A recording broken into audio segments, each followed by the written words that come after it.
Everyone on YouTube talks about hitting $100,000 or becoming a millionaire. But the moment that everything actually changes with money is your first $10,000. If you're in your 20s or 30s, you're working hard, but you're still feeling financial stress, this video is for you. My family immigrated here, they worked hard, and they did pretty well for themselves. But I didn't grow up wealthy, and I really didn't start learning personal finance stuff until my late 20s. I've had lots of student debt, and I've also lived paycheck to paycheck before, so I understand what that feels like. I actually learned that the biggest shift didn't happen at $100,000, it happened at $10,000. And it doesn't just happen in your bank account, it happens up here. In this video, I'm breaking down 3 super important reasons why everything changes after your first $10,000. Let's get into it. Your first $10,000 completely breaks a mental wall that most people never get past. For a lot of people, including myself, and especially if you didn't grow up with money, $10,000 feels like a lot of money. I used to think in terms of hundreds and thousands. But the moment that you see that $10,000 number in your account, something clicks. You realize that your life isn't any different and you don't feel rich. You still have a lot of goals that you haven't achieved yet, and the problems in your life are still there. This is the moment you realize that $10,000 is not a life-changing amount of money. I'm not saying that it's not a lot of money, I'm just saying that it's not a life-changing amount of money. So now what? Even though your life hasn't changed dramatically, you still actually hit a really important milestone. Because instead of thinking about money in terms of hundreds and thousands,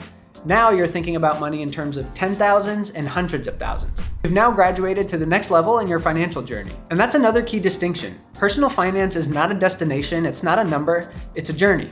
Every time you hit another financial milestone, whether it's 10K, 100K, or a million, you just graduate to the next level. Money doesn't buy happiness, but it can unlock new levels of happiness. Levels that you just didn't have access to before. An extra $100 allows you to pay for your family's Netflix account. An extra $1,000 allows you to take your parents to nicer restaurants. And an extra $10,000 allows you to take your spouse or your loved ones on a nicer vacation. You get the point. This is why $10,000 is such a big deal. Your identity around money starts to change. You stop seeing yourself as bad with money, and you start seeing yourself as someone that's financially capable. Honestly, that confidence matters way more than the number itself, because confidence creates momentum. Now that you hit that $10,000 mark, your next $10,000 feels much more possible. And then suddenly $50,000 doesn't even seem that crazy anymore, and $100,000 feels like it's just a matter of time, not impossible. Aside from giving you more confidence, finally hitting that $10,000 mark gives you more financial freedom, leverage, and optionality. So before you hit $10,000, most financial decisions are driven by fear. Your financial margins are tight, and you might even be living paycheck to paycheck. This fear is why people stay in jobs that they hate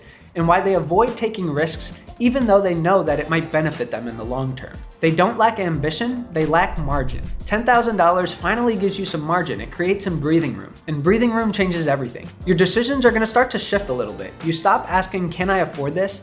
And you start asking questions like, is it worth it? That's a very subtle change, but it's really powerful because now you're making decisions intentionally, not out of desperation. This is exactly what people mean when they talk about financial freedom. Financial freedom isn't about being able to immediately quit your job or having these large amounts of passive income. It's just the ability to say no. Saying no to a job with an annoying boss or a bad work environment, and saying no to picking up extra shifts and missing out on family events. And again, it's not life-changing, but $10,000 is the first time where this becomes possible for people. Suddenly, you can start saying yes to things that bring value to your life. You can afford to take an extra course and learn a new skill. You can afford to take that much-needed vacation or afford to take your spouse out because they deserve it. I'm not saying that $10,000 allows for reckless spending. I'm just saying that it allows for some intentional spending. Money stops being something that you cling to, and it starts being something that you deploy.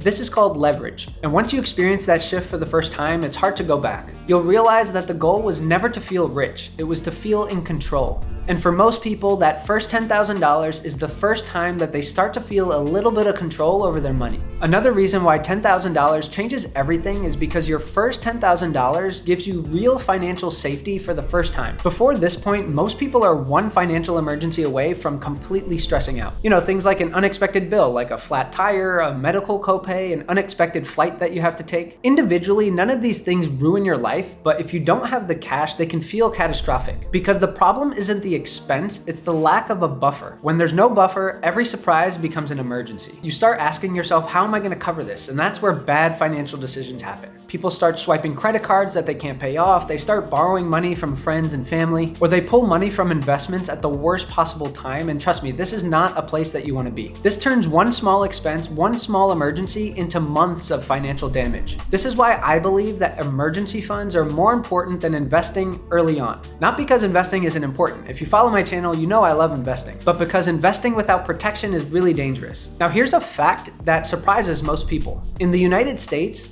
most unexpected expenses are less than $1,000. Even the most painful ones usually fall within $500 and $2,000. Car issues, medical stuff, random house repairs. These things are extremely annoying, but the numbers tell us that they're not devastating.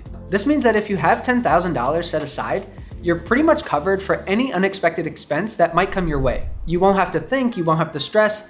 You just get annoyed for a couple days, you pay it, and you move on. That's what financial security actually feels like. Your level of financial security is directly correlated with how much you have set aside for emergencies. Now, the feeling of financial security is different for everyone. $10,000 might not be enough for you. You might not get that feeling until you have $25,000 set aside. But the point is that hitting your first $10,000 set aside is really the first time you start to feel any sort of financial safety. Financial stress is like having constant background noise in your head. And most people, whether they realize it or not, live with this sort of constant low-level financial stress. It shows up in the little things, like the way they hesitate before every time they have to spend money, or in the way that they're constantly checking their balances all the time. I've been there, and honestly, I still feel that way sometimes.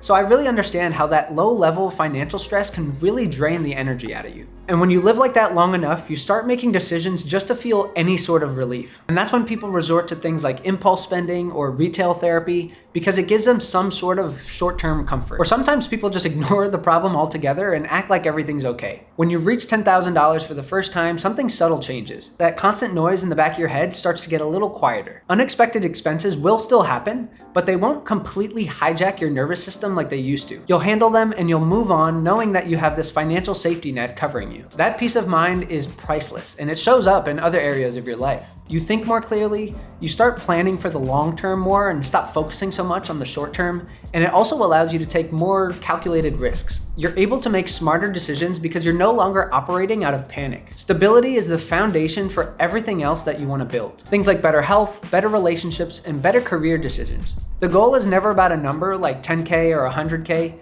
The goal is peace. Your first $10,000 finally starts to create some peace in your life. Not complete peace, but enough to relax a bit. Remember this, an emergency fund is not there to make you rich, it's there for peace of mind. Your emergency fund is directly correlated with your peace of mind. More emergency fund deposits equal more peace of mind deposits. That's how I personally look at my savings. I always recommend keeping this money in a high yield savings account. I use Ally Bank for all of my savings stuff, but there's plenty of other good options out there. A high yield savings account is a federally insured savings account that pays you a much higher interest rate than a traditional bank. Let's say you have $10,000 sitting in savings. In a traditional account, earning 0.01% a year, that gives you $1 in interest per year. Like literally $1, it's a joke. Now put that $10,000 in a high yield savings account earning 4% a year, that's $400 per year. That's a huge difference with literally no extra work. High yield savings accounts allow your cash to keep up with inflation a lot better than traditional banks. This means that your cash isn't losing as much value over time. Now let's talk about $10,000 in terms of investing. Once your investment account hits $10,000, this is where things really start to change. Before you hit that $10,000 mark, investing kind of feels pointless, honestly.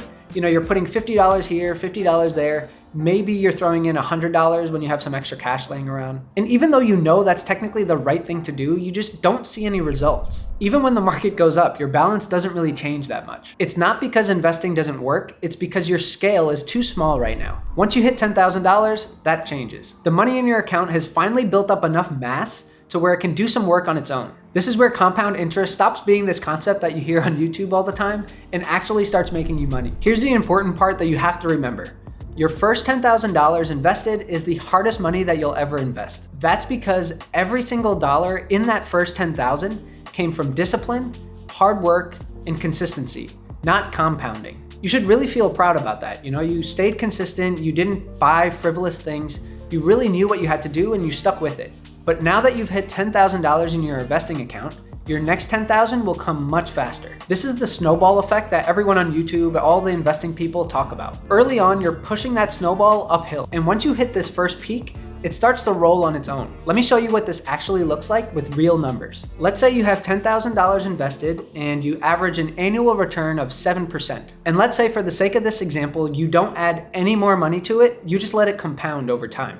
After 1 year, $10,000 becomes $10,700. After 5 years, that $10,000 becomes around $14,025. It's nothing dramatic, but now the growth is starting to show. After 10 years now, that $10,000 becomes about $19,672. You're literally almost at double your money without ever adding another dollar. After 25 years, that $10,000 becomes $54,274.